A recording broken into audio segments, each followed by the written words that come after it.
Quédate en Aquí Entre Nos con Julio César Labrador.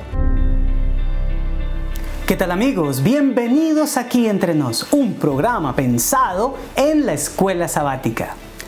Para muchos, la lección de esta semana va a parecer un tanto técnica. Sin embargo, el pueblo de Dios se debe caracterizar por su dominio de este tema, ya que si somos el remanente que va a proclamar a toda nación, tribu, lengua y pueblo el Evangelio eterno, pues debemos manejar todo lo que incumbe al entendimiento del libro donde está ese Evangelio. ¿Estás listo para excavar en el diamantino terreno de las palabras de la Escritura? Pues entonces, comencemos.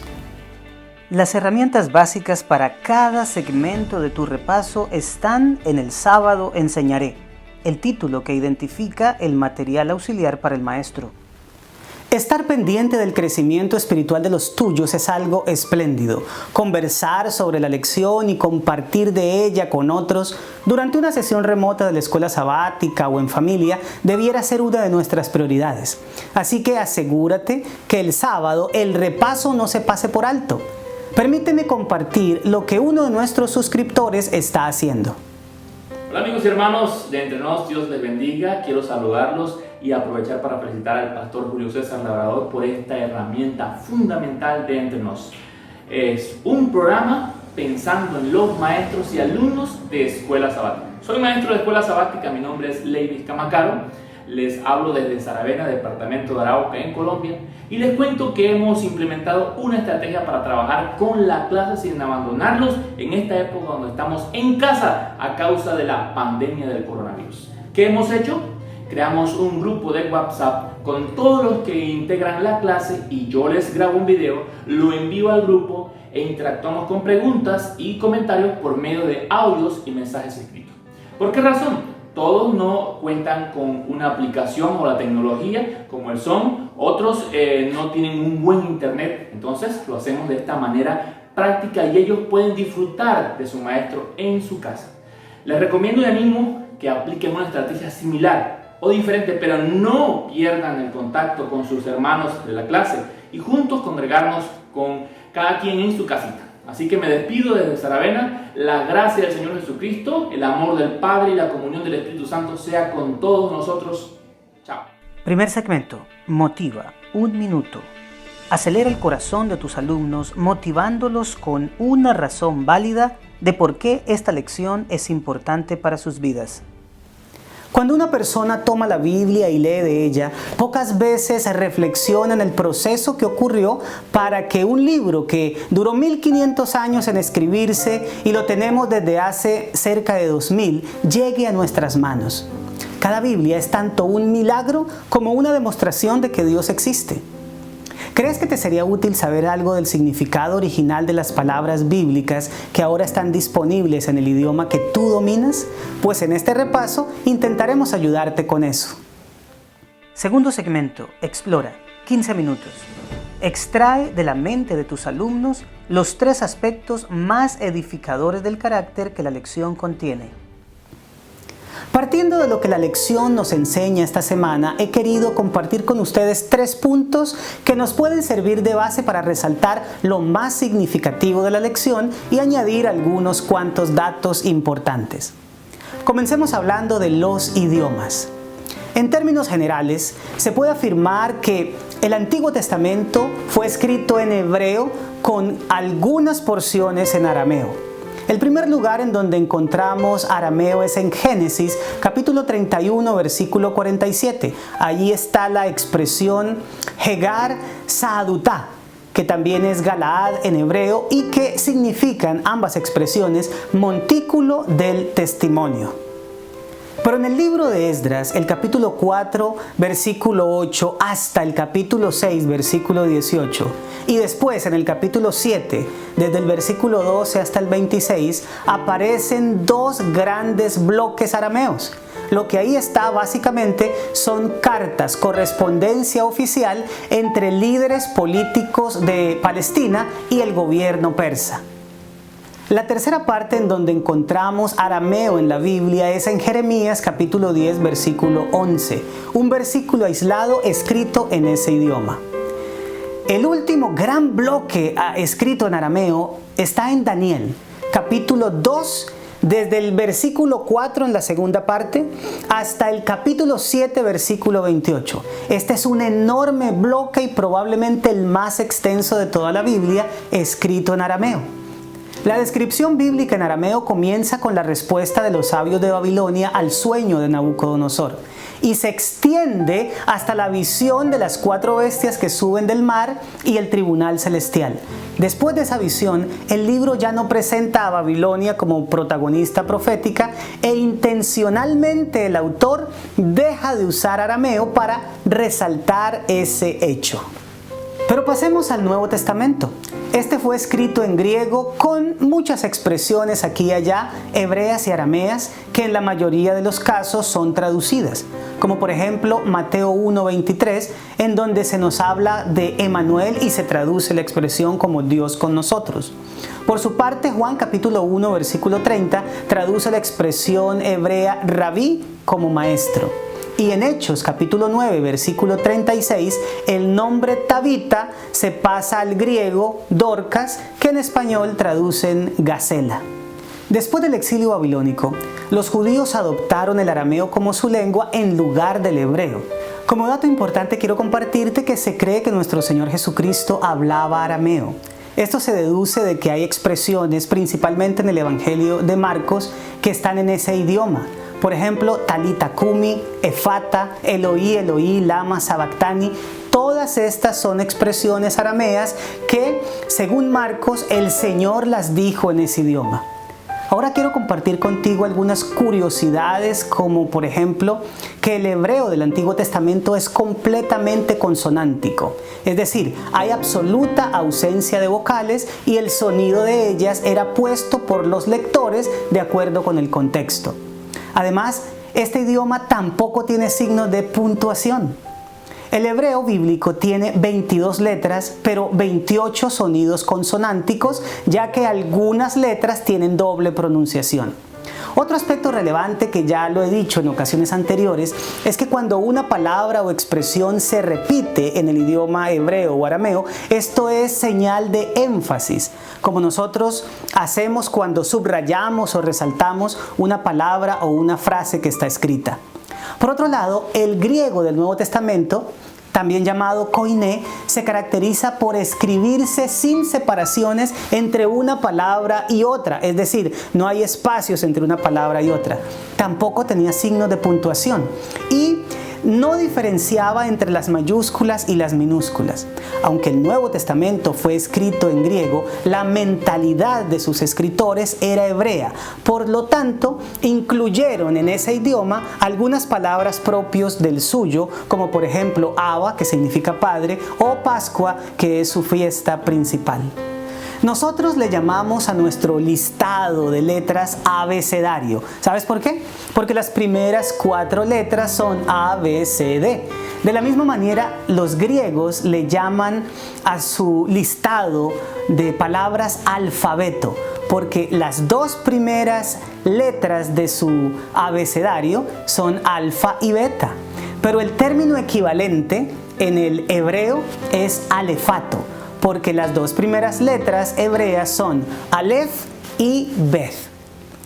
Con todo esto quiero enfatizar que cuando abres la Biblia y la lees en tu idioma, eso demandó un gran esfuerzo por parte de traductores, intérpretes y estudiosos que han puesto mucho empeño para que puedas tener a mano la maravillosa palabra de Dios y entenderla con claridad.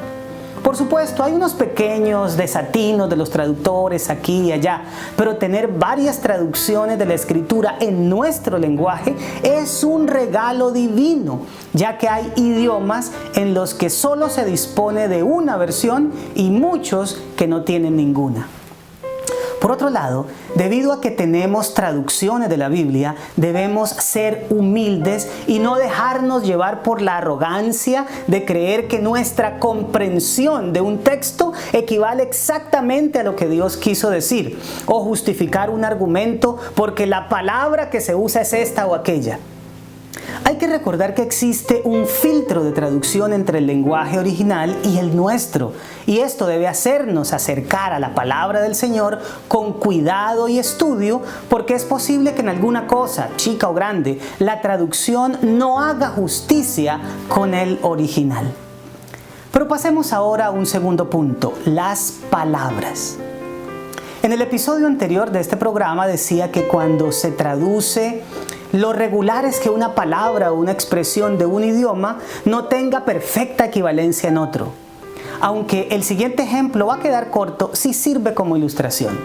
Una vieja expresión en inglés es "It's raining cats and dogs", que al llevarlo al español literalmente diría "están lloviendo gatos y perros", algo que lógicamente no es cierto.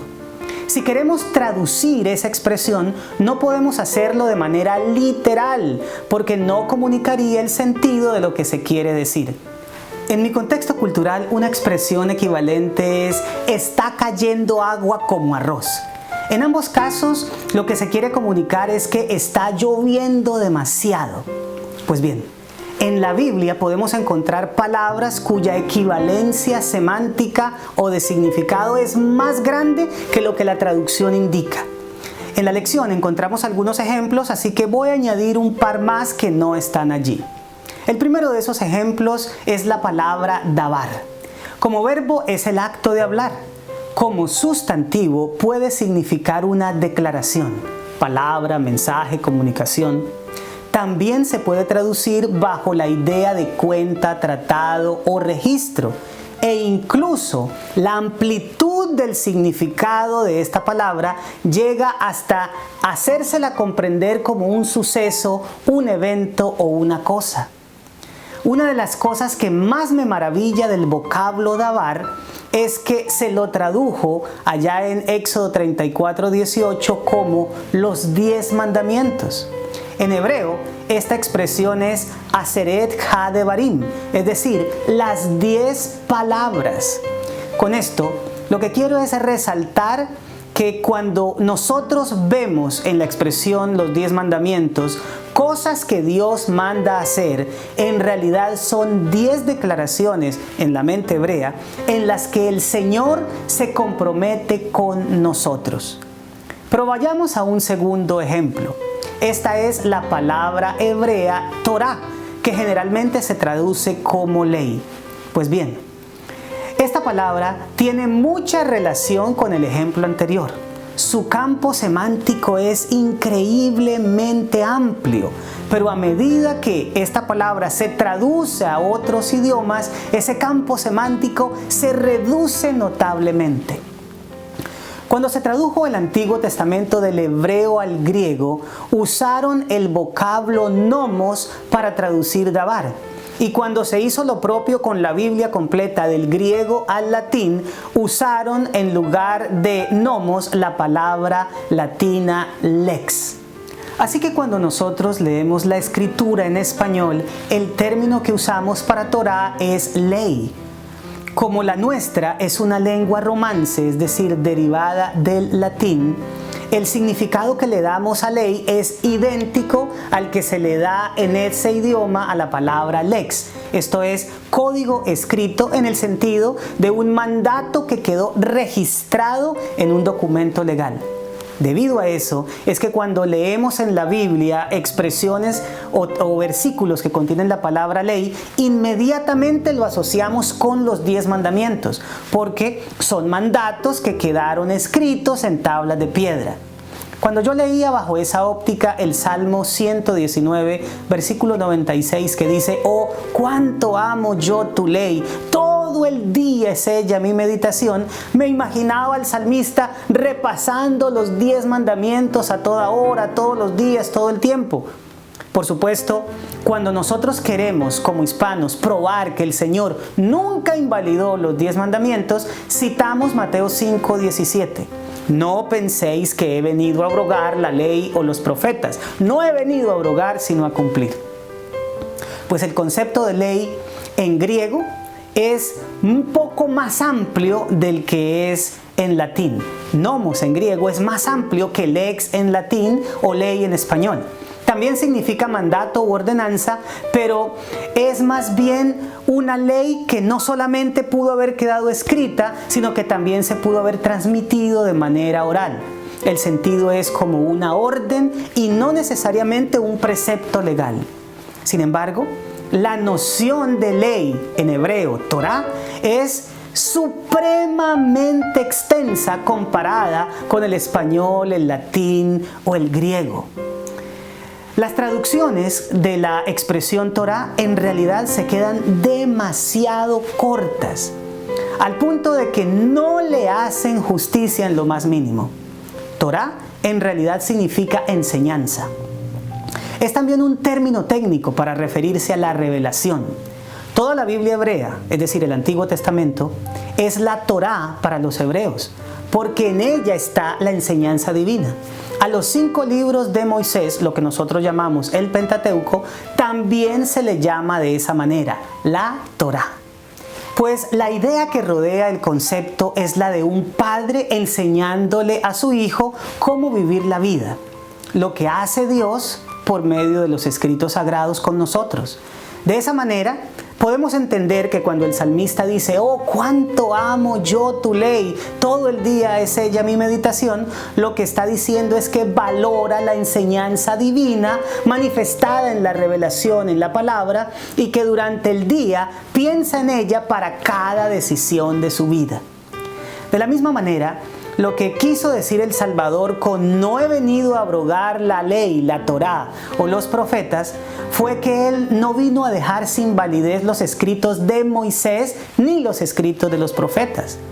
Cuando nosotros usamos eso para hablar de la vigencia del decálogo, esto no es un asunto tan preciso, aunque de cierta manera lo podría incluir. Esto nos lleva al tercer punto, el contexto. ¿Cómo se puede saber con claridad lo que se está queriendo decir en una palabra como Torá o Dabar, dado el amplio campo semántico que tiene?